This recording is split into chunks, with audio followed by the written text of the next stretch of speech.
अच्छे लोग दुखी क्यों रहते हैं और पापी पाखंडी लोग हमेशा खुश रहते हैं और मौज उड़ाते हैं? इसके दो कारण हैं। दोनों ही कारण मैं आपको आज बताती हूँ। सबसे पहले अच्छे लोग दुखी क्यों रहते हैं एक कहानी के माध्यम से समझते हैं। एक नगर में विधवा स्त्री रहती थी। उसकी 3 छोटी छोटी बेटियां थी। जवानी में ही उसके पति गुजर गए थे। तीनों छोटी छोटी बच्चियों को पालने का भार बेचारी उस अबला पर ढल गया। तीनों बच्चों को लेकर वो विधवा जाए तो कहाँ जाए, कुछ काम धाम भी नहीं कर सकती थी। ऊपर से समाज की उल्टी सीधी बातें उसे कुछ नहीं करने देती थी। बेचारी लाचार उस महिला का कोई सहारा नहीं था। वो अपने पति को याद करके उन बच्चियों को जैसे तैसे पाल रही थी। पति के गम में बीमार पड़ गई। उसे उन बच्चियों की चिंता थी।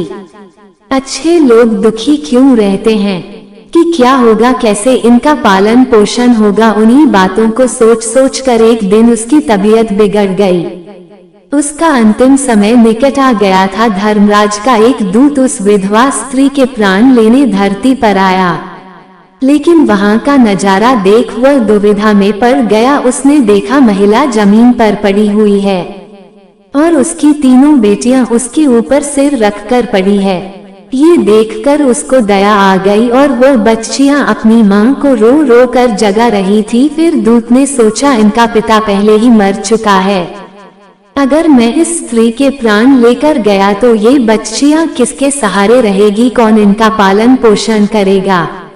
ये सोचकर वह देवदूत और स्त्री के प्राण लिए बिना ही लौट गया। धर्मराज कहता है, तुम तो उस स्त्री के प्राण लेने गए थे, फिर खाली हाथ कैसे आ गई। तब देवदूत कहता है, हे स्वामी, मेरी गलती को क्षमा करना। मैं चाहकर भी उस स्त्री के प्राण नहीं ला पाया। अगर मेरी जगह आप होते तो शायद आप खाली हाथ ही लौट कर आते। मैं उस महिला की बच्चियों का दुख नहीं देख पाया और रो रही थी। उन्हें वहां कोई देखने वाला भी नहीं था। यदि मैं उस महिला को ले आता तो उन बच्चियों को कौन देखता, कौन उनको पालता पोषता। पृथ्वी लोक मनुष्य तो इतने स्वार्थी हो गए कि बिना मतलब के तो कोई किसी का सहारा भी नहीं बनता। यदि कोई मदद भी कर देता है तो वह बदले की उम्मीद करता है या फिर उसे अपने एहसान के नीचे जीवन भर दबाकर रखना चाहता है। देवदूत कहता है, हे स्वामी, उस महिला को थोड़ा और समय दे दिया जाए ताकि वह अपनी बच्चियों को पाल पोस कर बड़ा कर सके। देवदूत की बात सुनकर धर्मराज ने उसे डांटते हुए कहा, अरे मूर्ख, ईश्वर की बनाई गई सृष्टि में ना कोई एक क्षण घट सकता है और ना कोई बढ़ सकता है। उसकी मर्जी के बिना ना उसे जीवन दे सकते हैं और ना समय से पहले मार सकते हैं। ईश्वर जो करता है सबके साथ अच्छा ही करता है। तुम कौन होते हो विधाता के नेक को बदलने वाले। तुमने उस महिला को ना लाकर ईश्वर के नियम का उल्लंघन किया है। तुमने बहुत बड़ा अपराध कर दिया, इसलिए तुम्हें इसका परिणाम भोगना ही पड़ेगा। जाओ, जिस पृथ्वी के मनुष्य से तुम्हारी ममता है उसी पृथ्वी पर मनुष्य बनकर अपना पाप भोगो।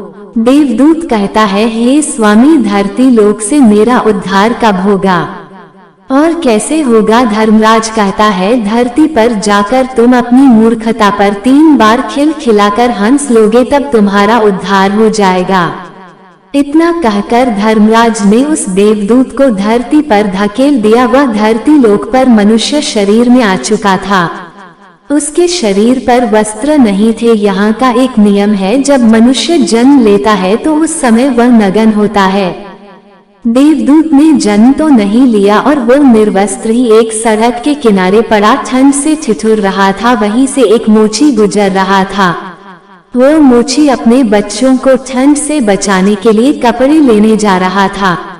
रास्ते में ठंड से ठिठुरते एक नग्न व्यक्ति को देखकर उसे दया आ गई। उसने अपने बच्चे को तो कपड़े नहीं लिए, लेकिन उस देवदूत को कपड़े और कंबल जरूर खरीद लाया और कपड़े लाकर उस देवदूत को दे दिए।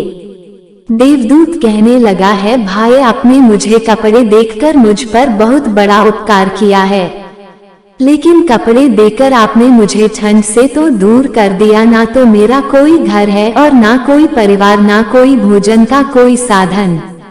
तब उसे मोची ने उसे अपने घर पर रख लिया और अपना कामकाज सिखा दिया। कुछ दिन बाद उस देवदूत के द्वारा बनाए गए जूते चप्पल खूब बिकने लगे और वो मोची धीरे धीरे धनवान होने लगा। एक दिन एक राजा अपने सिपाहियों द्वारा चमड़ा भिजवाए और उसे जूते बनवाने के लिए कहा। उस देवदूत ने जूता ना बनाकर चप्पल बना दिया। ये देखकर मोची उसे पर क्रोधित हुआ। मोची का गुस्सा देखकर देवदूत बहुत तेजी से हंस पड़ा। इस समय जूते लेने के लिए राजा की सिपाही आए और बोले, राजा का देहांत हो गया है, तुम जूते ना बनाकर उसे चप्पल बना दो। ये सुनकर मोची बहुत खुश हुआ। फिर कुछ दिन बाद एक बूढ़ी औरत और 3 लड़कियां उसके पास आई। उन तीनों लड़कियों की शादी होनी थी, जूतियां बनवाने के लिए उसके पास आई थी। उन्हें देखकर वह देवदूत पहचान जाता है और देखता है कि वो किसी अमीर घर की लड़कियां हैं। तब उसे बूढ़ी औरत ने बताया कि इसकी माँ बचपन में मर गई थी, मैं लड़कियों का पालन पोषण किया और मेरे पास बच्चे नहीं है, मैं बहुत अमीर औरत हूँ। यह नजारा देखकर देवदूत बहुत खुश हुआ और अपने मन ही मन कहा कि ईश्वर जो करता है अच्छा ही करता है। किसी प्रकार के ज्ञानवर्धक विचार सुनने के लिए हमारे चैनल को लाइक और सब्सक्राइब करें। धन्यवाद।